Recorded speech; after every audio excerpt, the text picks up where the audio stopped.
Despite Luka Doncic playing remarkably well for the Dallas Mavericks against the Clippers apparently are Luka's bad boy Pistons or his Celtics big three, and he wasn't able to defeat him. And at the conclusion of that series, you had Kristaps Porzingis coming out saying that he is frustrated with his role with the Dallas Mavericks, which Allegedly. I want to give allegedly. Well, I could give you the direct quote in a second, but I also wanted to give kudos to both, first of all, Coop, and second of all, Korzemba, because both of you guys were right about the Dallas Mavericks not being properly constructed when we did this pod like 3 weeks ago. You guys hit on that. I'm going to dig up the quote, but let me know what you guys think about Kristaps' role. Do you think they could win a championship with Kristaps Porzingis and Luka Doncic as the focal points? I knew they weren't beating the Clippers. I knew it. Kawhi's on a mission, man. Book it. Yeah, you did. You had a lot more faith than I did in the Clippers. Yeah, even down 0-2. I will say that, we've talked about this on this pod before. I feel like we all don't really, at least I think me and Coop can agree that I think, Mike, you agree with this, that we don't really love the fit of Porzingis. Mike, what's your stance here? I think that there could be, my theory, because this is such a complicated situation, my theory is that that Kristaps Porzingis may have been really affected by his ACL injury. There's like multiple angles. I've had multiple theories, and he might be a shell of his former self. But another thing that could possibly be the case is I think that the way Luka is playing with Kristaps could also be taking him out of rhythm. I don't see a lot of featured sets for Kristaps Porzingis. I see a lot of camping around the perimeter, finding him for an open three. There's been moments, there were some moments that just made me want to bang my head against the wall. There was a point in their final game where Kristaps has a remarkable defensive play. He gets a steal, and then the man pulls up from three in transition. Okay, he Coach Carter's it. So they kind of tried to feature Kristaps this series. I kind of have to disagree. Rick Carlisle doesn't believe in posting up, but he tried it. He tried to go big with Boban and Kristaps.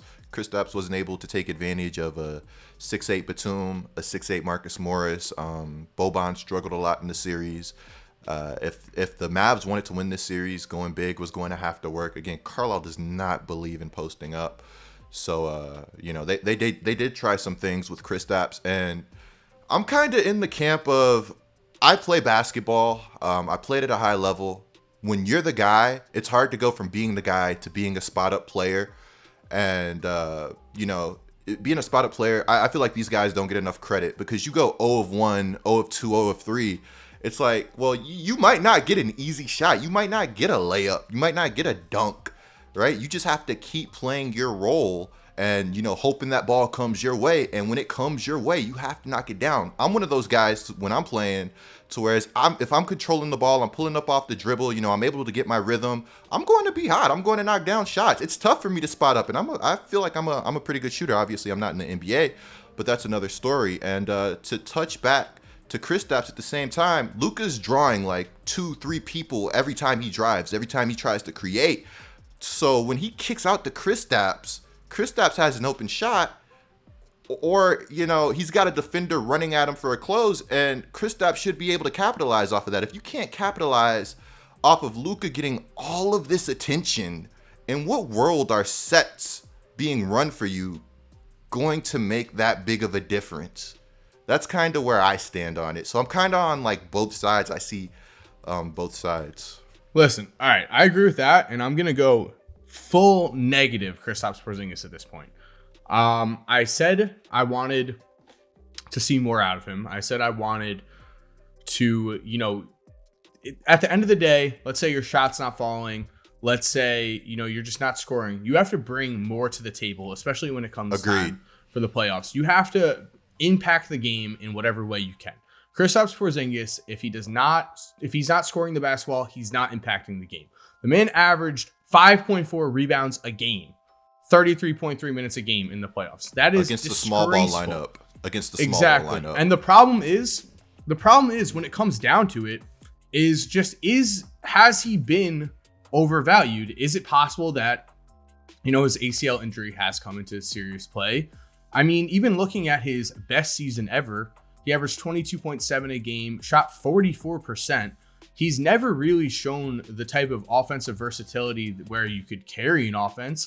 And I think that if he had that offensive versatility, he would be a great second option next to Luka. But the problem is, like you're saying, you're able to play an undersized defender on Porzingis and basically neutralize him, Like, he doesn't make them pay. Yeah. He does not At that point, it's no difference from having like a 6'6" Steve Novak.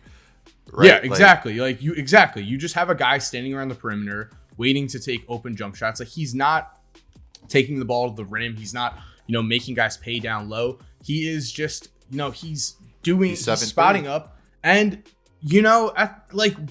what is the team supposed to do? What is Rick Carlisle supposed to do if he's kind of limited in that way?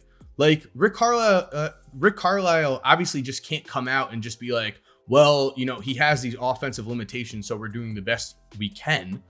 So it's more of just like, game planning with what you've got. But you've got Luka, you've got an, transcendent talent.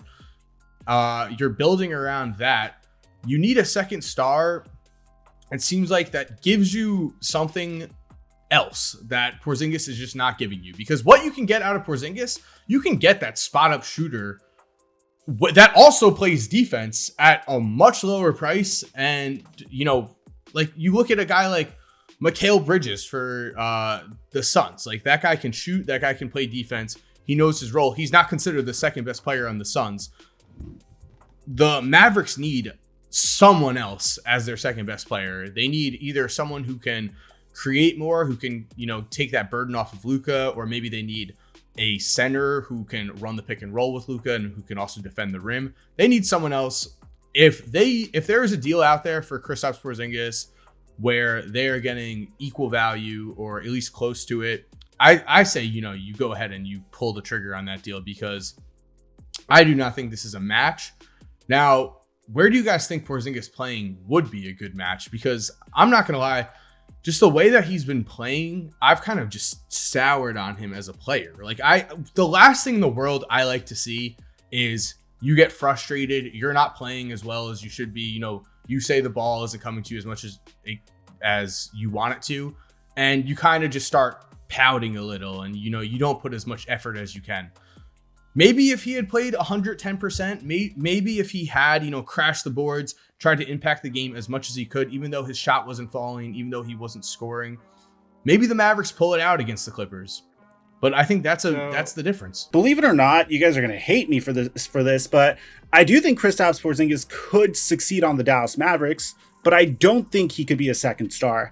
I think Kristaps Porzingis could fit into that Kevin Love or Chris Bosh-like role, but I don't think it's enough to alleviate the scoring burden off of Luka Doncic. When I was watching those Maverick games, I wanted Kristaps to step up. I wanted him to take over, but I also understood that he couldn't. And the games where we saw contributions from Tim Hardaway Jr., Maxi Kleber, obviously JJ Redick, I'm kidding, were the games that the Dallas Mavericks ended up winning.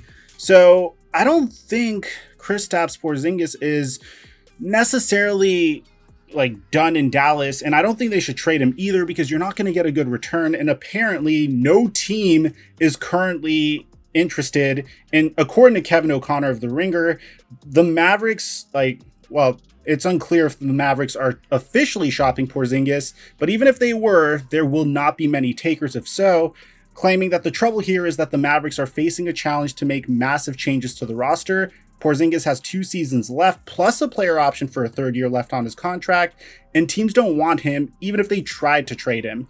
Now, Mark Cuban also in the past denied reports that the Mavericks even shopped Porzingis, but at the least, the interest in Porzingis is very minimal. If they get a trade, they would get one. But I agree, they're not getting a trade. On top of all this, he's a huge injury risk. So, that's the other problem, is that he's on top of all of these problems, he's not durable. And also, I will say, to your point of him being a 3rd star or a 3rd player on the team, I think that could work a lot better. The man has his liabilities on defense. He doesn't really create for you. He hasn't been rebounding, but he has, like you said, he did have a good offensive season on paper. If you look at the numbers, they remain consistent up until the playoffs. He got exposed by the Clippers. You know, they neutralized him. Boom. I don't think Porzingis will buy into that third role at all because it seems like he already is not buying into the second role. Yeah, so I think if the Mavs want to trade Porzingis, I think they'll be able to find a taker. At the end of the day, still a heavy name. How many people said the Russell Westbrook contract was untradeable? How many people said the Chris Paul contract was untradeable? Completely different situations. But at the end of the day, I think if you want to move a player, I think there are ways to do that. I'm not saying it's going to be easy. Are the Mavericks better with Porzingis? Sure.